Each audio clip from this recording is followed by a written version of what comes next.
Buen día a todos. En el día de hoy les hablaré sobre las tres fases de los proyectos de inversión, lo que es conocido como el ciclo de los proyectos, el cual consta de la preinversión, la inversión y la operación.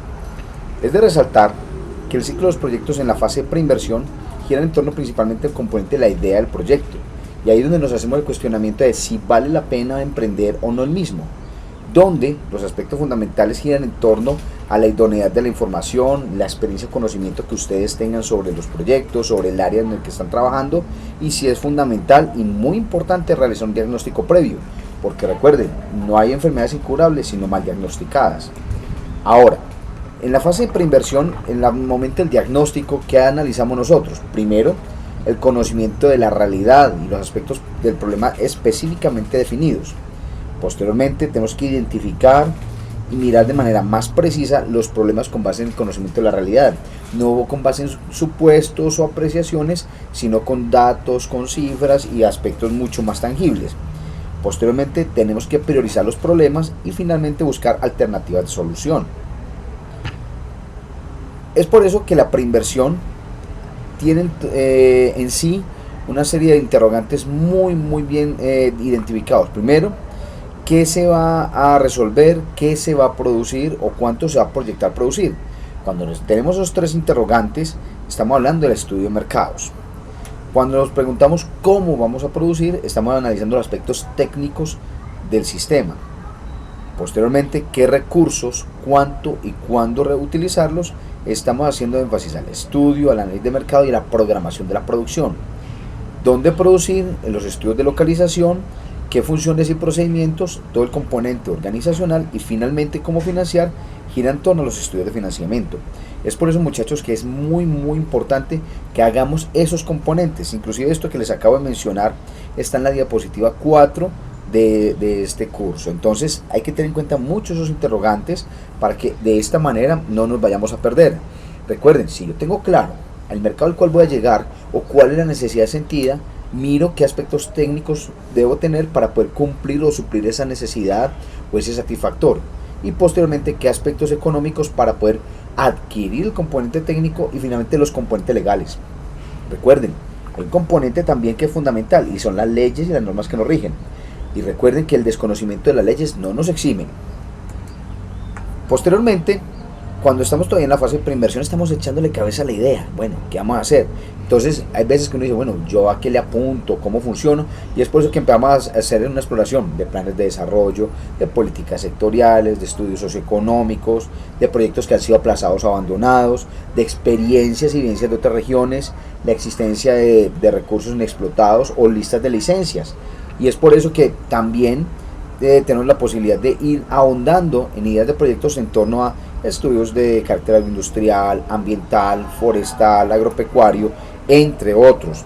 Eso hace que tengamos la posibilidad de abrirnos a muchas ideas. Ahora, cuando analizamos nosotros el perfil del proyecto, es muy importante, muchachos, el perfil del mismo, donde vamos a hacer una búsqueda de información secundaria ya evidenciada, ya publicada, pero a su vez la estimación de los costos y los beneficios potenciales. Es decir, para poder nosotros mirar si hay que descartar o no algunas de las alternativas. Y finalmente, diseñar, aplazar o descartar. Muchas veces es mejor descartar una idea que ponerla en ejecución. En la etapa de prefactibilidad, entramos en alternativas no descartadas. Es decir, ya miramos lo que tiene potencial. Y es por eso que hay 5 aspectos, como se ve en la diapositiva número 8, que hay que tener en cuenta. Primero, el análisis de la situación actual optimizada o situación base óptima, o sea, el estado ideal. Segundo, el estudio detallado de la demanda y la oferta, los canales y márgenes de operación, la inteligencia de mercados. Y esto nos atañe a todos, tanto ingenieros agroindustriales como ingenieros geógrafos y ambientales. Lo otro, el estudio técnico, posteriormente el estudio de sensibilidad y los aspectos financieros, de ahí la importancia de que ahondemos en aspectos asociados a ingeniería económica, y finalmente la búsqueda de la mejor alternativa, desde 3 escenarios, el económico, el social y el ambiental respectivamente. Seguidamente, en la etapa de factibilidad, ¿qué miramos nosotros? Reducir al máximo la incertidumbre asociada a la realización del proyecto. Es por eso que debemos tener en cuenta 5 aspectos allí, como lo evidenciamos en la diapositiva número 9. El primero, el tamaño óptimo de ese proyecto, o sea, cuál es el real óptimo, cuál es su mejor localización, la adecuada programación de actividades, y aquí necesitamos un agendamiento muy riguroso, muy disciplinado para hacer esto.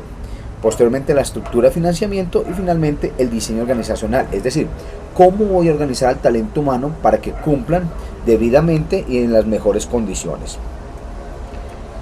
Luego, en la etapa de ejecución del proyecto, como lo podemos ver en la diapositiva número 10, tenemos que poner a prueba aspectos de preparación, de diseño, de planes de análisis anteriores, y es por eso que entre los aspectos fundamentales hay 4. El primero, la capacidad de ejecución del ente gestor y el ejecutor. Ojo, tengamos disciplina. En la medida en que nosotros podamos hacer esto, podemos ir mucho más allá. Segundo, el desempeño en la coordinación, que estemos bien sincronizados, que estemos cumpliendo con los estándares y los parámetros exigidos. Luego, la programación de actividades. Y cuarto, las condiciones. Y dentro de estas hay 3 fundamentales. Primero, que definamos claramente las responsabilidades de todas y cada una de las organizaciones que participan. Es decir, si estamos en concordancia con otros entes, por ejemplo, secretarías de agricultura, secretarías de ambiente, corporaciones autónomas y otros entes, no solamente públicos, también privados, cada uno tiene que definir su rol y a los alcances de cada uno de ellos, para que los unos no afecten a los otros. En segunda instancia, la supervisión independiente del ejecutor y finalmente herramientas de programación durante la ejecución. Luego, ya finalizada esa fase de preparación y todo esto, entramos a la fase de inversión y el proyecto de proveer los productos para los cuales él fue diseñado. Es por eso que hay que tener en cuenta muy bien los fondos sobre los cuales estamos trabajando. Y finalmente, para ya como consideraciones finales, debemos tener en cuenta que en la fase de preinversión debemos garantizar la suficiencia en los recursos. En la fase de inversión, la eficiencia en el uso de los mismos.